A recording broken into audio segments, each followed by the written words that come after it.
नमस्कार, आप देख रहे हैं हर खबर और मैं हूं आपके साथ अमित शर्मा। वक्त है अपना उत्तर प्रदेश का। उत्तर प्रदेश में चुनावी जंग चरम पर है और नेताओं ने अपनी कमर भी कस ली है।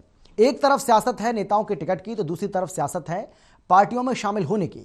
वहीं बीजेपी को इस चुनावी जंग में एक बड़ा झटका लगा है। बीजेपी सरकार के श्रम मंत्री स्वामी प्रसाद मौर्य ने मंत्री पद से इस्तीफा दे दिया है। इसके साथ ही स्वामी प्रसाद मौर्य ने समाजवादी पार्टी के अध्यक्ष अखिलेश यादव से मुलाकात की और खुशी खुशी समाजवादी पार्टी में शामिल हो गए। वहीं अखिलेश यादव ने ट्वीट करके इस बात की जानकारी दी और बताया कि ये सामाजिक न्याय और समता समानता की लड़ाई लड़ने वाले लोकप्रिय नेता स्वामी प्रसाद मौर्य और उनके साथ आने वाले सभी नेताओं और कार्यकर्ताओं का समाजवादी पार्टी में हार्दिक स्वागत है। जानकारी के मुताबिक 3 और विधायकों ने, जिनमें रोशन लाल, भगवती सागर और ब्रजेश प्रजापति शामिल हैं। दरअसल माना जा रहा था कि टिकट के बंटवारे को लेकर उनका बीजेपी से विवाद चल रहा था और इस वजह से इन्होंने इस्तीफा दे दिया।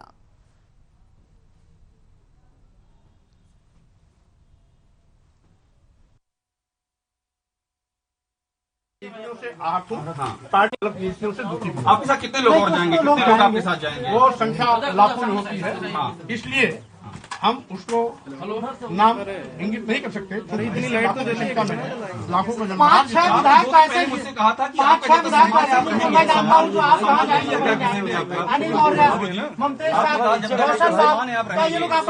कौन जाएगा कौन नहीं जाएगा ये मैं आपको बता रहा हूँ। 2 दिन की बात करेंगे ये लोग। मैं बात करने के बाद सम्मान जब तक है, आपने मुझे इंटरव्यू दिया था, सम्मान में आप रहेंगे। सम्मान में कमी क्या हुई? आज मैंने जो इस्तीफा दिया उसका संज्ञान लें और साथ ही साथ इस्तीफा क्यों दिया उसमें मैंने कारण बता दिया। आपके सम्मान में क्या कमी? स्वामी प्रसाद मौर्य हमारे साथ इस समय हैं और देखिए बड़ी तस्वीर यहाँ से निकल कर जा रही है, जो कि पूर्व मंत्री हैं और अभी भारतीय जनता पार्टी से इस्तीफा दे दिया है। स्वामी प्रसाद जी, सबसे बड़ी खबर आप दे रहे हैं, उत्तर प्रदेश में आप झटका दे चुके हैं भारतीय जनता पार्टी को।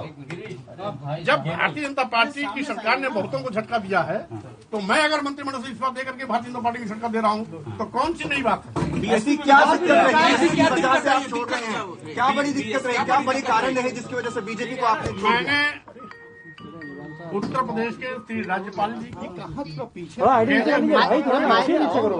सभी तथ्यों का उल्लेख कर दिया है, जिसके कारण मैं भारतीय जनता पार्टी उत्तर प्रदेश सरकार के मंत्रिमंडल से इस्तीफा दे रहा हूं। आप मुझे ये बताइए सर, इतना बड़ा मंत्री पद आपको मिला था, अब अगर समाजवादी पार्टी ने आपका पोस्ट कर दिया है, अखिलेश यादव ने फोटो पोस्ट किया है, तो क्या कुछ उनसे बात आपकी हुई है?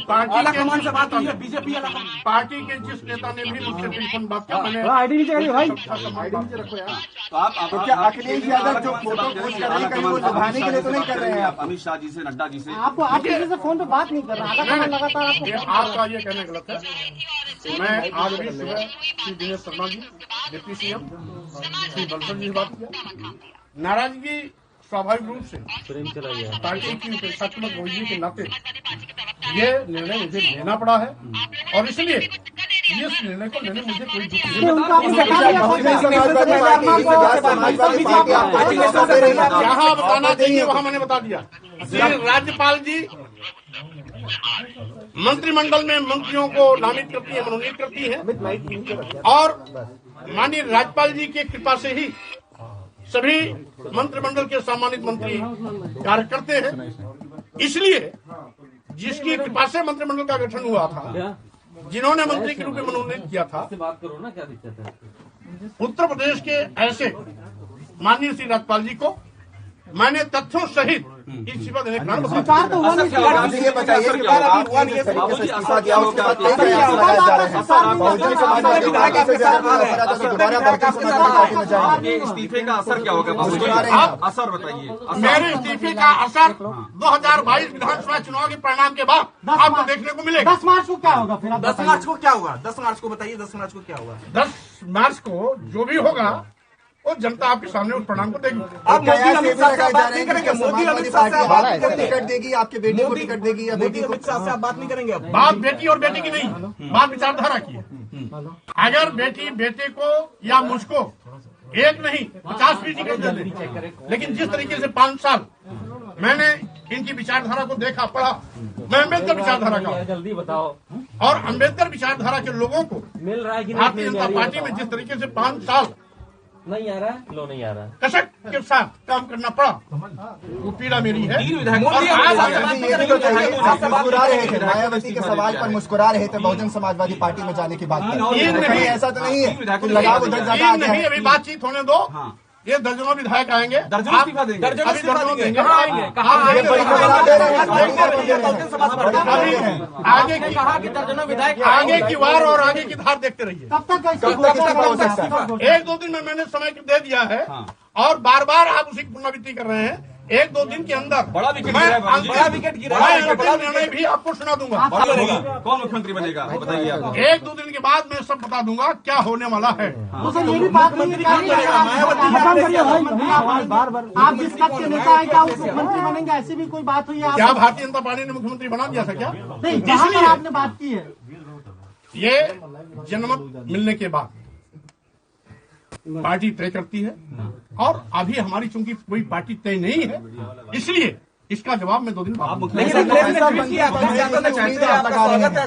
कौन सा मुख्यमंत्री, ऐसा कौन सा पद होगा जो आप चाहते हैं कि अन्य दल जब आप उसमें जाएं तो वो आपको चाहते दें? हैं आप। देखिए, सम्मान स्वाभिमान सबसे बड़ी संपत्ति है। मंत्री का पद भी उसके आगे छोटा है, इसलिए मंत्री आप लाख दे दो, लेकिन हमारे मंत्रिमंडल के तमाम ऐसे मंत्री हैं जिसमें तमाम बंदिशें थी, खुल के काम नहीं कर पा रहे थे।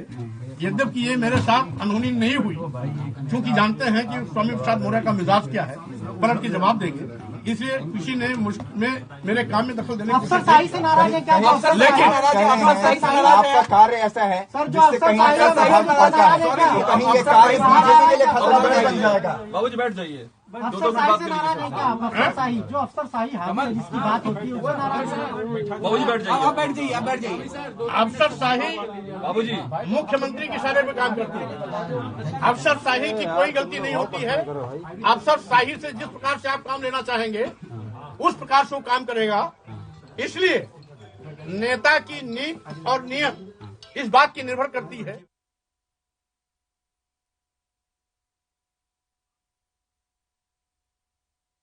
ज्यादा जानकारी के लिए अमिता हमारे साथ जुड़ गई हैं, हमारी लखनऊ ब्यूरो हेड। अमिता, बहुत बड़ा झटका ये बीजेपी के लिए, चुनाव से ऐन पहले एक बड़ा फैसला जिस तरीके से लिया गया है स्वामी प्रसाद मौर्य की तरफ से, कैसे देखा जाए? ये बहुत बड़ा नुकसान है बीजेपी का। चुनाव से ठीक पहले इस तरह की घटनाएं अक्सर सभी चुनाव में ऐसे देखने को मिलती है कि जैसे ही चुनाव आते हैं दल बदल का सिलसिला शुरू हो जाता है जी। लेकिन इसमें एक बात और देखने वाली आई कि जो कुछ विधायकों के नाम और आ रहे थे कि वे स्वामी प्रसाद मौर्य के साथ उनके विधायक ये भी इस्तीफा देंगे, जिसमें एक विनय साखी का भी नाम आ रहा था विधुना से, तो उन्होंने साफ कर दिया है कि नहीं, वो अभी कोई इस्तीफा नहीं दे रहे हैं और उनका बीजेपी छोड़ने का कोई इरादा नहीं है। तो ये भी इस तरह की सूचनाएं आ रही हैं। तो जरूरी नहीं है कि अभी जो स्वामी प्रसाद मौर्य बयान दे रहे हैं मौजूदा टाइम में तो उसके हिसाब से वो विधायक वहां से बीजेपी से तोड़ के ले ही जाएं। बिल्कुल। अमिता, हम ये भी जानना चाहेंगे क्योंकि जिस तरीके से आप बता रही हैं कि कहा जा रहा था कि स्वामी प्रसाद मौर्य के अलावा 3 और बीजेपी एमएलए हैं जो इस्तीफा दे सकते हैं, तो यानी कि आज जो इस्तीफा हुआ है सिर्फ स्वामी प्रसाद मौर्य का हुआ है, इसके अलावा किसी का कोई इस्तीफा नहीं हुआ, आप ये कह रही हैं? तीन इस्तीफे और हुए हैं, जिसमें ब्रजेश प्रजापति, भगवती सागर और रोशन लाल वर्मा जो शाहजहांपुर तिलहर से विधायक हैं, उनका इस्तीफा हुआ है। ब्रजेश प्रजापति जो है वो बांदा से हैं और भगवती सागर है एक विधायक, उनका जो है तिलहर से विधायक है कानपुर के, तो उनका इस्तीफा हो चुका है जी। यानी कि कुल मिलाकर चार लोगों ने इस्तीफा दिया है, ये कह रही हैं आप? जी जी जी जी 4 लोगों ने इस्तीफा दिया है। और इसमें ब्रजेश प्रजापति का तो ये कहना है, जब उनसे बात की गई तो उनका कहना है कि नहीं, हमने कोई मौर्य जी से भी कोई बात नहीं हुई हमारी, हमने तो सिर्फ चैनल पे न्यूज देख के ही अपने नेता को कि वो इस्तीफा दे रहे हैं, बीजेपी छोड़ रहे हैं, तो उनको मैंने सिर्फ देख के ही फॉलो किया है और मैंने इस्तीफा दिया है। तो जहाँ स्वामी प्रसाद मौर्य रहेंगे, जहाँ हमारे नेता हैं, वहीं हम भी जाएंगे। तो समाजवादी में जाएंगे तो समाजवादी, लेकिन अभी आधिकारिक तौर पे ये पुष्टि नहीं हुई है कि उन्होंने समाजवादी पार्टी ज्वाइन कर ली है। 5:30 बजे समाजवादी पार्टी की एक प्रेस कॉन्फ्रेंस होने वाली थी, जिसमें इनको भी शिरकत करनी थी, स्वामी प्रसाद मौर्य को भी। शिवपाल यादव जी की आवाज पे अखिलेश यादव और मुलायम सिंह यादव मौजूद रहे, लेकिन प्रेस कॉन्फ्रेंस मौके पे कैंसिल कर दी गई, स्वामी प्रसाद मौर्य नहीं पहुंचे। जी। तो इससे अभी साफ तौर पर नहीं कहा जा सकता है कि ऊंट किस करवट बैठेगा। स्वामी प्रसाद मौर्य समाजवादी पार्टी ज्वाइन करेंगे या कोई दूसरी पार्टी ज्वाइन करेंगे या बीजेपी में वापस लौट जाएंगे, क्योंकि केशव प्रसाद मौर्य को भी जिम्मेदारी दी गई है कि वो इनको मनाएं, इनसे बात करें। तो केशव मौर्य कितना उनको मना पाते हैं तो ये आने वाला टाइम बताएगा जी। और बाकी जो तीन जो बीजेपी के एमएलए हैं, क्या, क्योंकि अखिलेश यादव की ओर से स्वामी प्रसाद मौर्य की बाकायदा फोटो ट्वीट की गई है, उनके साथ उन्होंने स्वागत किया है। वो जो फोटो जी जी जी जी वो फोटो जो है वो रात में 1 बजे वायरल की गई थी, पिछली रात में जी। और वो लेटेस्ट फोटो आज की नहीं है, जिसको बताया जा रहा है कि वो फोटो तुरंत की है अखिलेश यादव के साथ, वो रात में 1 बजे वायरल की गई थी। तो हो सकता है वो फोटो पुरानी हो, ओल्ड फोटो हो। तो अभी उन्होंने आधिकारिक तौर पे कोई पुष्टि ना तो अखिलेश यादव ये कर रहे, खाली उन्होंने ट्वीट किया था, उसके बाद कोई बयान जारी नहीं किया है। और ना ही स्वामी प्रसाद मौर्य ने अभी इस तरह की कोई पुष्टि की है कि हाँ उन्होंने समाजवादी पार्टी ज्वाइन कर ली, मेरी बात उनकी पार्टी के नेताओं से हुई। तो उन्होंने भी कहा कि नहीं, अभी हमने कोई समाजवादी पार्टी ज्वाइन नहीं की है, ये अभी कुछ घंटों में या तो आने वाले 2 दिनों में इसका फैसला किया जाएगा। बिल्कुल। लेकिन अमिता, हम सुन रहे थे स्वामी प्रसाद मौर्य को, जिनका साफ तौर पर यह कहना है कि आने वाले समय में दर्जनों ऐसे विधायक हैं जो हमारे साथ आएंगे, इस बात का वो दावा करते हुए नजर आए। तो ये अपने आप में बीजेपी को एक बहुत बड़ा नुकसान आने वाले समय में और हो सकता है, और किस तरीके से इस डैमेज कंट्रोल की कोशिशें अब की जा रही हैं। जी जी बिल्कुल, क्योंकि बीएसपी भी जब इन्होंने छोड़ी थी, मौर्य जी ने छोड़ी थी, तब भी इनके साथ काफी विधायक आए थे, जिसमें ये नाम विनय शाह का भी था जो विधनौर से विधायक हैं। तो इस तरह से, लेकिन अभी उन्होंने इनके साथ जाने से मना कर दिया है जी। अभी उन्होंने साफ कर दिया कि नहीं, अभी वो कोई इस्तीफा नहीं दे रहे हैं और वो अभी बीजेपी में बने रहेंगे। तो इससे अभी ये नहीं कहा जा सकता है कि जो स्वामी प्रसाद मौर्य का दावा है वो कितना पुख्ता है, कितना मजबूती के साथ कहा जा सकता है कि हाँ इनके विधायक अभी इनके साथ और जाएंगे, क्योंकि डैमेज कंट्रोल को करने की कवायद शुरू हो गई है बीजेपी में। तो बीजेपी तो भी चाहेगी कि ज्यादा से ज्यादा उनके विधायक बने रहें और जो टूटने की कोशिश की जा रही, तोड़ने की कोशिश की जा रही है, वो ना हो जी। तो स्वामी प्रसाद मौर्य का दावा अभी इतना मजबूत नहीं कहा जा सकता। बिल्कुल। अमिताभ, इस बड़ी खबर पर नजर बना रखिएगा, अपडेट के साथ फिर आपके पास जरूर आएंगे। बहुत शुक्रिया आपका इस तमाम जानकारी के लिए, तमाम बातचीत के लिए। आगे बढ़ते हैं। विधानसभा चुनाव से पहले अपने लिए सुरक्षित स्थान की तलाश में नेता विभिन्न पार्टियों की शरण में आ रहे हैं। वहीं कांग्रेस पार्टी में भी ज्वाइनिंग का सिलसिला लगातार जारी है और कम्युनिकेशन विभाग के चेयरमैन नसीमुद्दीन सिद्दीकी के नेतृत्व में कई लोगों ने कांग्रेस पार्टी की सदस्यता ली। साथ ही नसीमुद्दीन ने पार्टी को संबोधित करते हुए कहा है कि वो कांग्रेस में ही हैं और कांग्रेस में ही रहेंगे। इस मौके पर पार्टी ज्वाइन करने वाले नेताओं ने बताया है कि कांग्रेस पार्टी की नीतियों और विचारधाराओं से प्रभावित होकर उन्होंने पार्टी की सदस्यता हासिल की है और हम पार्टी को मजबूत करने का काम करेंगे।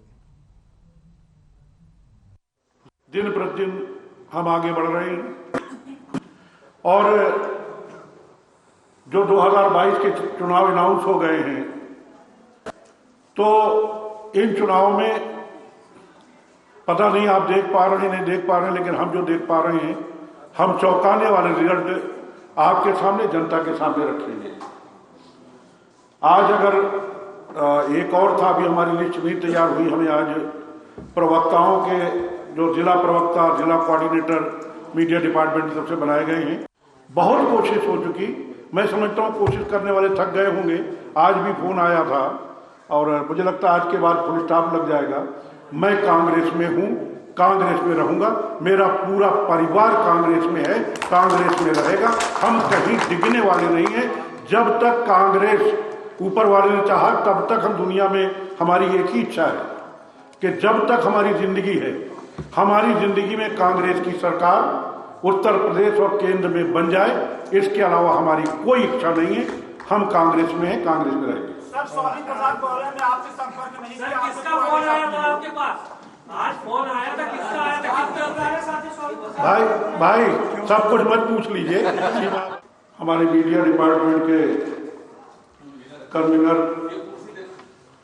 माननीय अंशु जी, माननीय उमा शंकर जी, माननीय सचिन जी, माननीय सिंह साहब, प्रदीप जी, मौर्य जी का फोन नहीं आया था। मौर्य जी से मैं खुद मिला, वो मुझसे मिलते हैं, मैं उनसे मिलता हूँ। वो किसी पार्टी में रहे, हम मिलते रहते हैं, मिलते रहेंगे। हमारा पारिवारिक संबंध है, बना रहेगा। सर जी देखिए साहब, ये करीब 6 महीने से यही चल रहा है, लगातार चल रहा है। किस किस का बताऊं सर? ये हमारे जो पत्रकार साथी हैं जिन्होंने आज कांग्रेस ज्वाइन किया है जी, ये संगठन में काम करेंगे या चुनाव लड़ेंगे? इनकी कैपेसिटी के ऊपर, उनकी मर्जी के ऊपर है। नहीं, पार्टी क्या डिसाइड करेगी सर? मैंने कहा इनकी कैपेसिटी कैसे देखेंगे, इनकी क्षमता देखेंगे और इनकी मर्जी देखेंगे, दोनों चीज देखी जाएगी ना। और थोड़ी बहुत क्षमता तो हमने अभी देखी ली जी।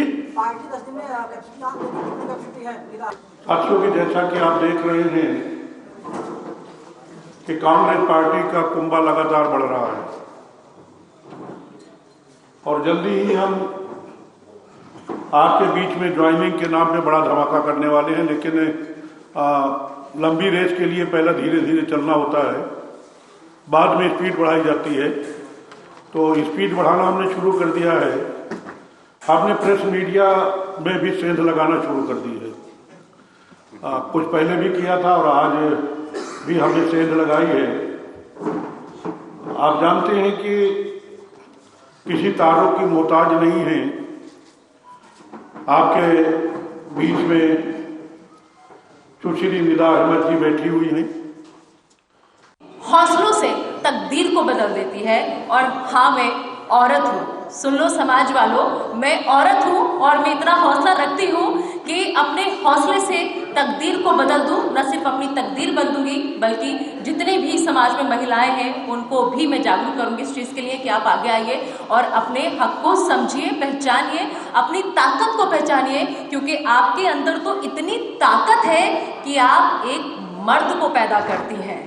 तो हमसे कोई भी किसी भी तरह की इस उम्मीद ना करे कि ना हमें हल्के में लेने की कोशिश करें कि आधी आबादी की जंग तो बहुत लोग आए, बहुत लोगों ने लड़ी, लेकिन इस बार ये जंग कुछ अलग है, खास है। और वजह यही है कि हमारा अपमान कभी मत करना, क्योंकि हमारे बल पे जग चलता है। और यही वजह है कि एक मर्द भी हमारी कोख से जन्म लेकर हमारी ही गोद में पलता है, तो हमारी ताकत का अंदाजा आपको होगा कि कितनी है।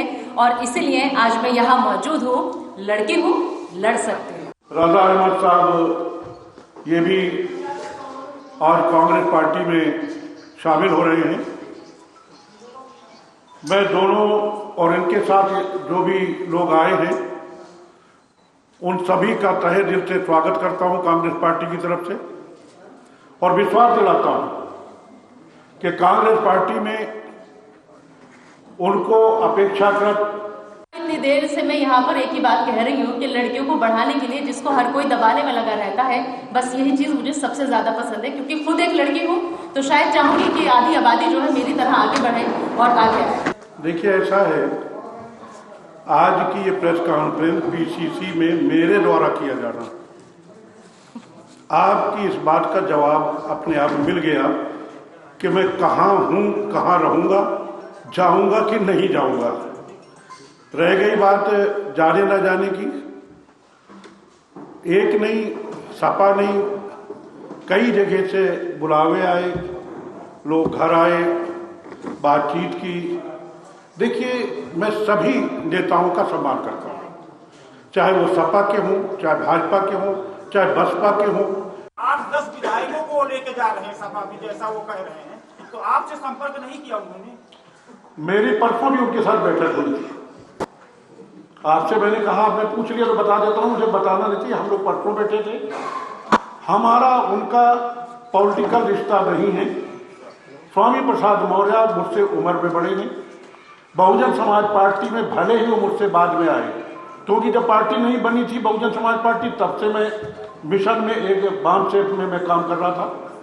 पार्टी बनी 1984 में, मैं काम कर रहा था 1983 से, ये आए हैं 1996 में। लेकिन राजनीति में ये मुझसे सीनियर है, मुझसे बड़े हैं। मेरा उनका भाई का रिश्ता है, छोटे भाई बड़े भाई का रिश्ता है। उनकी पत्नी जो है मेरी भाभी है। मेरी पत्नी के और उनसे पारिवारिक संबंध है, हमारे पारिवारिक संबंध है। अब हमारी क्या बात हुई, कैसे बात हुई, कहाँ बात हुई, आगे भी होगी, आज भी होगी, अब उसको रहने दीजिए। सर मैं अनुरोध करूंगा कि श्रीमती निदा अहमद जी को कांग्रेस पार्टी की सदस्यता आपके द्वारा प्रदान की जाए। श्री नजीमुद्दीन साहब के हाथों कांग्रेस पार्टी की सदस्यता श्रीमती निदा अहमद जी अशोक और श्री रजा अहमद जी अभी आइए, आपका स्वागत है। मैं अनुरोध करूंगा हमारी कांग्रेस की प्रवक्ता और नेता सुनीता जी निदा अहमद जी को कांग्रेस का पटका पहनाकर उनका स्वागत करें। आगे आप इधर आइए। मैं अनुरोध करूंगा सर से कि रजा अहमद साहब को पटका पहनाकर उनका स्वागत करें। आप दोनों लोग इधर बीच में आइए, इधर आगे आ जाइए थोड़ा सा। आइए भाई।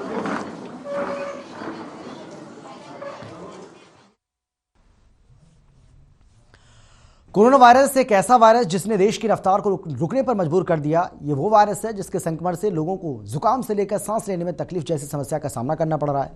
इसने अब अपने पैर उत्तर प्रदेश में तेजी के साथ पसारने शुरू कर दिए हैं।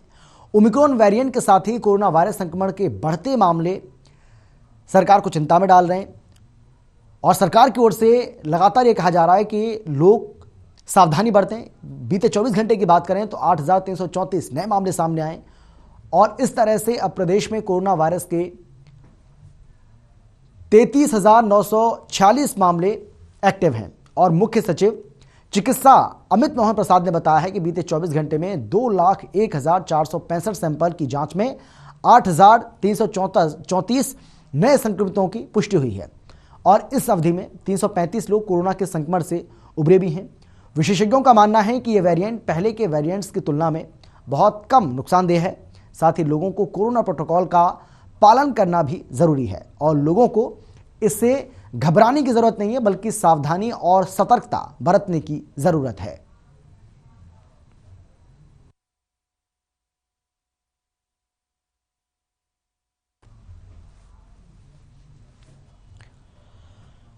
तो उत्तर प्रदेश में भी कोरोना तेजी के साथ अपने पैर पसार रहा है और इस बात का जीता जागता सबूत यह है कि 8,334 से ज़्यादा नए मामले कोरोना के बीते 24 घंटे में यहां सामने आए हैं।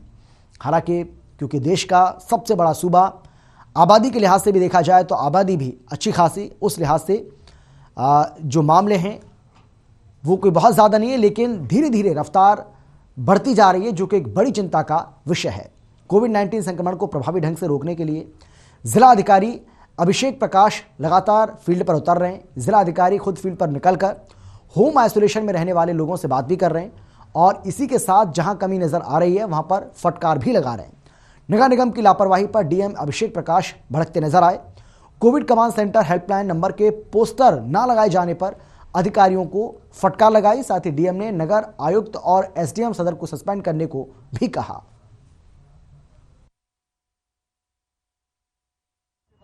के साथ सभी लोग लगे हुए हैं और इसी के अंतर्गत आप देख रहे हैं यहाँ आरडब्ल्यूए के माध्यम से कोविड हेल्प डेस्क भी लगाया गया है। सभी लोगों की थर्मल स्कैनिंग और सैनिटाइजर का प्रयोग अनिवार्य है।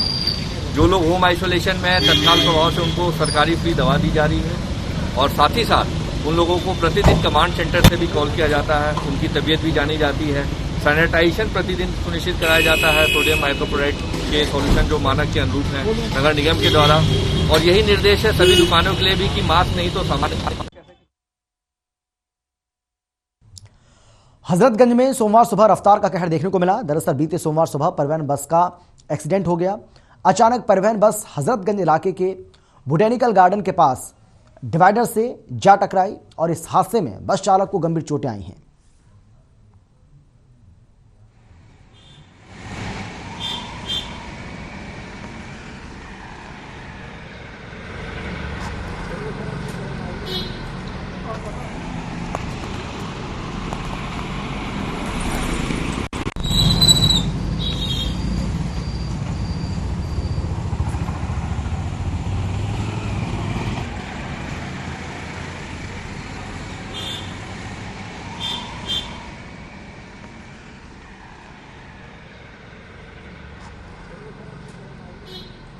ये तस्वीर आपको हम दिखा रहे हैं किस तरीके से ये एक भयानक और भयावह हादसा हुआ है। एक बस डिवाइडर से जा टकराई और उसके बाद ये बस पूरी तरीके से क्षतिग्रस्त हो गई। बताया जा रहा है कि बस चालक को इसमें गंभीर चोटें आई हैं, जहां अस्पताल में अब उसका इलाज चल रहा है।